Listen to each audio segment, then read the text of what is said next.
very informative presentation. We are running behind, so we're going to move on to the next presentation by Keiko Tanaka. And the title of her presentation is Framing Agri-Food Justice in Sustainable Rural Japan, Explorations of Challenges and Opportunities.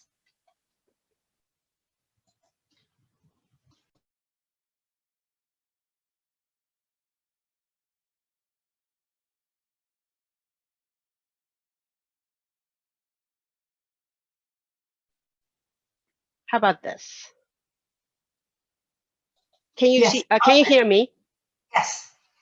Okay, sorry about that. I'm not quite sure whether my video is off or not. Can you see me at all? No? That's not a big deal. Okay, as long as you can see my PowerPoint, that's fine. Okay.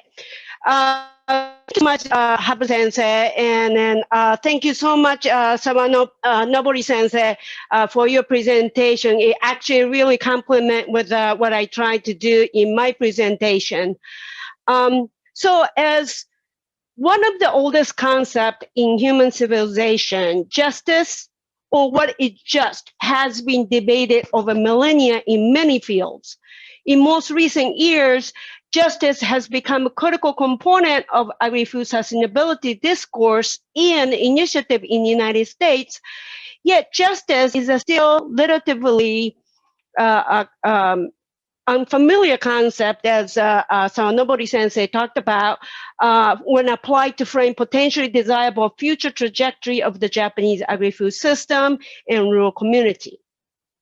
So this paper is an explanatory exercise as I begin thinking about a new component to my ongoing work on building farmers in Japan. This paper also extends my conceptual thinking that problematizes the two sets of juxtaposition commonly used in a discourse of agri-food sustainability. One is tyranny and justice, and the second set is neoliberalism and a community. I explore how this conceptual framework can be applied to investigate the challenges and opportunities for linking justice and the sustainability in the context of rural Japan. My presentation will be divided into 3 parts. The first, I will lay out my conceptual model. Then I present a set of my observations that come from my field work, and then lay out my current plan of investigation.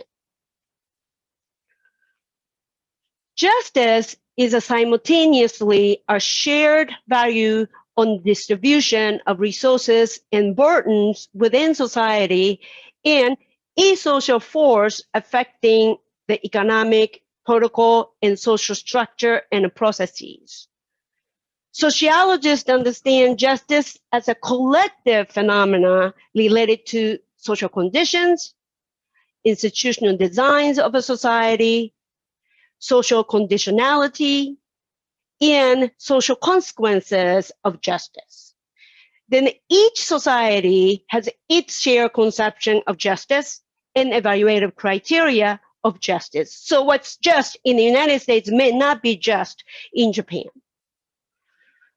Sociological analysis of food justice aims to explain, 1, how justice is enacted by diverse social actors with different interests, values within a given agri-food system at a given historical moment and geographical place.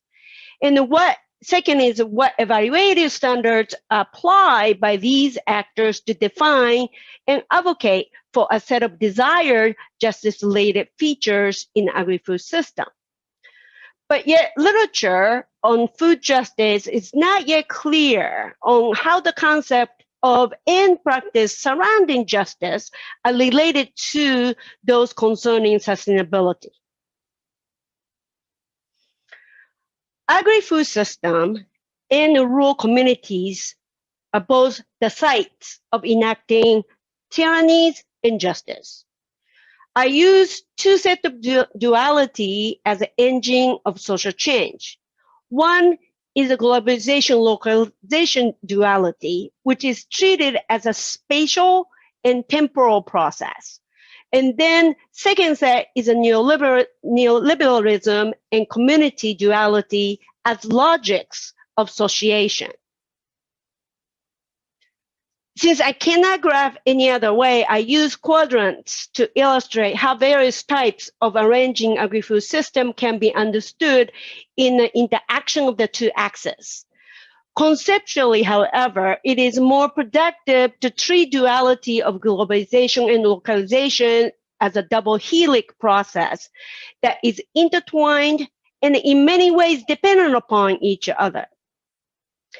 In a double helix process of globalization and localization, neoliberal capitalism and community are two logics of association, used simultaneously in a given process of organizing social relations surrounding diverse and overlapping agri-food system. Each agri-food system is often a response to a particular type of tyranny and embodies its own vision for justice. As I argue, as the logics of association, neoliberalist capitalism and community justify a particular relational formation to redistribute power, status, wealth, and income among individual social actors in a given system. Depending on how these two logics are mixed for the relational formation, a set of evaluative criteria or standards of a just society may seem reasonable to some actors, not to the other actors. So let me go to the rural Japan. The global project of the urban-centered neoliberalization is built on the exploitation of natural resources in the rural areas and the movement of labor away from farming and the land, as many presentations during this symposium illustrated. Over the last decade or so, I have visited many rural communities across Japan, particularly in Kyoto. In this section, I apply my conceptual framework of tyranny and justice to my observations from fieldwork in rural Japan. The term deruralization and de-agrarianism capture the effects of how tyranny of neoliberal capitalism transformed the agri-food system in rural areas in Japan since the 1950s. Many rural communities across Japan are struggling to survive. Some are literally dying as defined by the government. It is very difficult not to notice how much of farmland and the forest in the rural communities, particularly in the highland areas, have been abandoned. As the role of agriculture is declining in Japanese economy, nation has become the world's largest food importer. But neither community nor capitalism is inherently good or bad. As boundary work, the enactment of community divides society into categories and create hierarchy between inside, so-called us, and outside them, as well as within the community. Despite the national and the prefectural government's strong efforts for increasing the number of new entry farmers into the rural areas, I observe some trepidation and hesitation in fully integrating these newcomers, that is, outsider, into the community. More importantly, some of the entry farmers are advised against their farm plan that included organic and sustainable farming methods. These younger farmers shared with me their disappointment and the frustration in their early days, how their community or shuraku and neighbors rejected their own vision for sustainability. At the same time, their community greatly depend on these young younger farmers to perform much of collective community work, such as volunteer firefighting, irrigation cleaning, weeding, and so forth. As the acreage on the collective managed farm increases in a village, these newcomers need to divide their time and labor between their leased farmland and their community-based farmland. Although they feel their lives are much better than their previous city lives, they express their frustration with lack of time with the family, particularly young children, over the weekend. New entry beginning farmers share their strong desire and a firm commitment to make their living from farming in the rural community. They do come from diverse background with diverse motivation, goals, and visions to enter into the new profession and livelihood. National policies concerning agriculture in rural area, including the one on new entry farmers show, as other presenters already illustrated, contradictory forces at work in shaping the Japanese policy framework for the future of agriculture and rural development.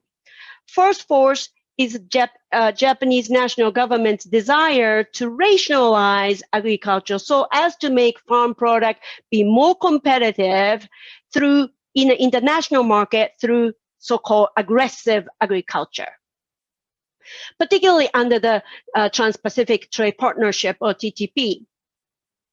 On the other hand, there is another force to prevent the collapse of rural infrastructure through such policies as multifunctional agriculture. Between these contradictory forces, several different modes of farming emerge and coexist in rural Japan today, as described by van der Ploeg. Ploeg explains that van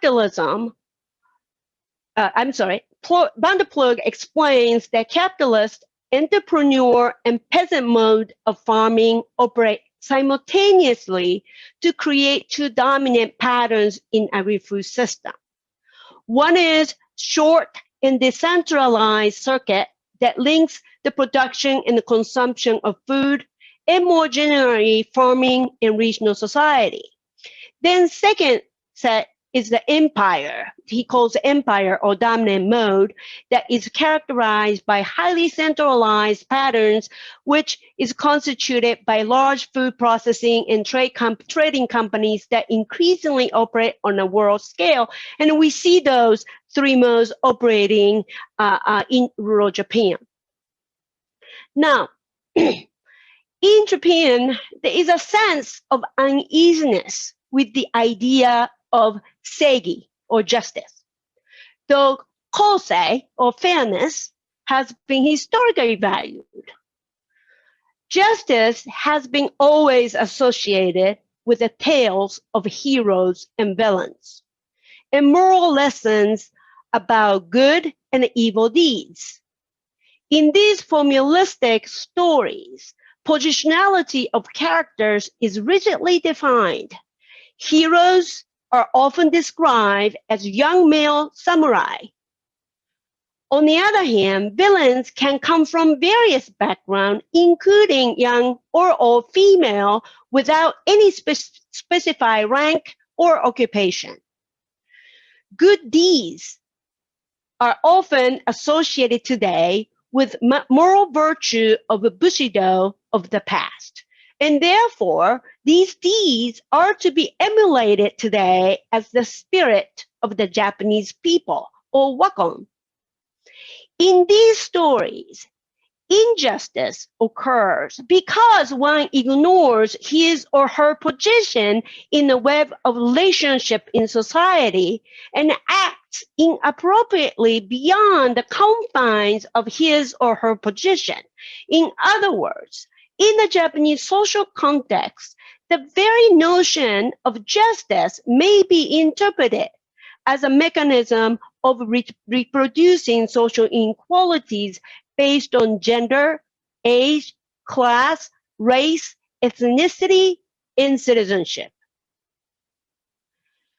Compared with many European and North American countries, the foundation in Japan is relatively weak for cultivating, supporting community-based activist organizations as change agents that can continuously and consistently shape the public discourse and national policy.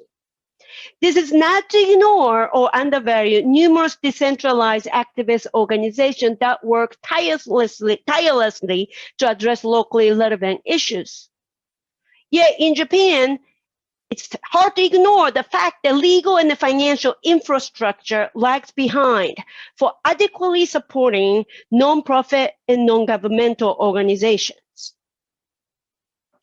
So those of us who examine highland rural communities or Satoyama are concerned that the rural as a site of ancestral land may disappear from the ethos of the Japanese.